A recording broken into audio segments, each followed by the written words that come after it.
ये कहानी एक ऐसे लड़के पर है जिसकी जिंदगी में घपाघप की कोई कमी नहीं है। इसकी जिंदगी इस काम में इतनी बिजी है कि इसे दिन रात का पता ही नहीं चलता।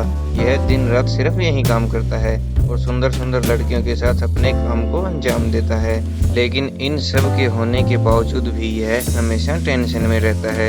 इसके दिमाग में दो ही चीजें रहती हैं, एक तो घपाघप जब भी टाइम मिले और दूसरा इसकी टेंशन। यार इतना घपाघप और मजे होने के बाद भी टेंशन, ये बात कुछ जम नहीं रही। दोस्तों इसके बारे में और अच्छे से जानने के लिए बने रहिए हमारी वीडियो के एंड तक। दोस्तों आज हम जो मूवी एक्सप्लेन कर रहे हैं इसका नाम लव है। अगर आपको हमारी एक्सप्लेन मूवी देखने में मज़े आ रहे हैं तो हमारी वीडियो को लाइक ज़रूर करें।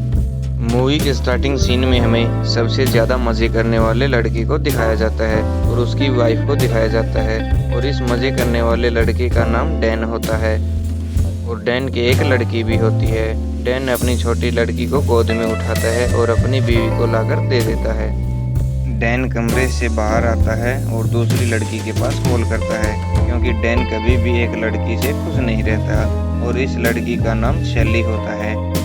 दोपहर को डैन का घपाघप करने का मन करता है और अपनी बीवी के साथ वह अपने काम को अंजाम देने लग जाता है। अपना काम पूरा करने के बाद डैन की बीवी कहती है मैं प्रेग्नेंट हूँ, मैंने अपनी प्रेगनेंसी को टेस्ट किया है, क्या तुम देखोगे? डैन कहता है हाँ और डैन की बीवी उसे अपनी प्रेगनेंसी टेस्ट चेक करवाती है। थोड़े समय बाद सैली डैन को एक जगह पर मिलती है। उस समय डैन कहता है मेरी बीवी प्रेग्नेंट है। यह सुनकर सैली उसके मुंह पर थूकती है और वहां से चली जाती है। फिर सैली एक क्लब में जाती है और नशीले पदार्थ लेती है। डैन भी वहां आता है लेकिन डैन से वह बातें नहीं करती और गेट बंद कर लेती है।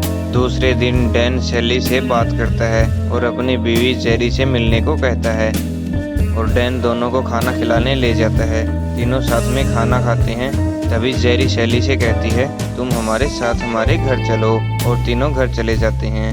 रात को तीनों एक ही कमरे में सोते हैं और तीनों का मूड बन जाता है और तीनों पूरी रात घपाघप करते हैं।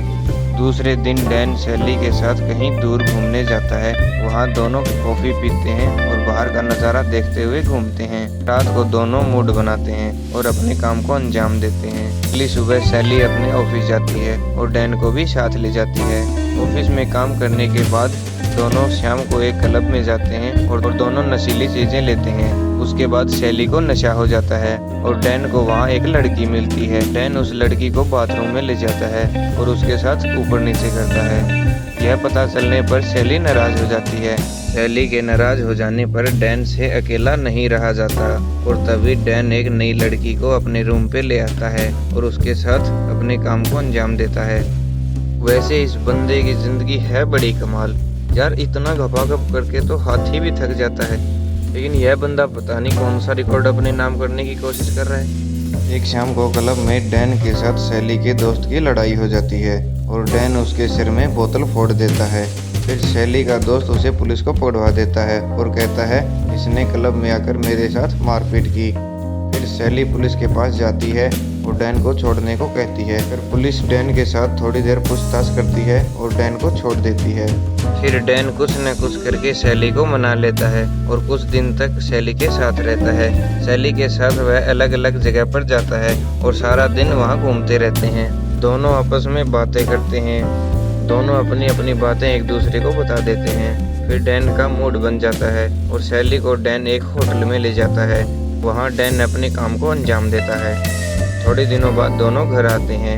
जब डैन नहा रहा होता है तभी डैन की बीवी उसके पास आती है और कहती है मेरे पेट में जो बच्चा है वो तुम्हारा है, लेकिन तुम्हें इसकी कोई परवाह नहीं है। और डैन की बीवी नाराज हो जाती है और वहाँ से चली जाती है। फिर डैन के पास बाथरूम में सैली आती है और दोनों साथ में नहाने लगते हैं। यार मेरे को लग रहा है ये बंदा जरूर कोई ना कोई घपाघप वाला रिकॉर्ड अपने नाम कराएगा। यहाँ आकर हमारी मूवी हो जाती है एंड।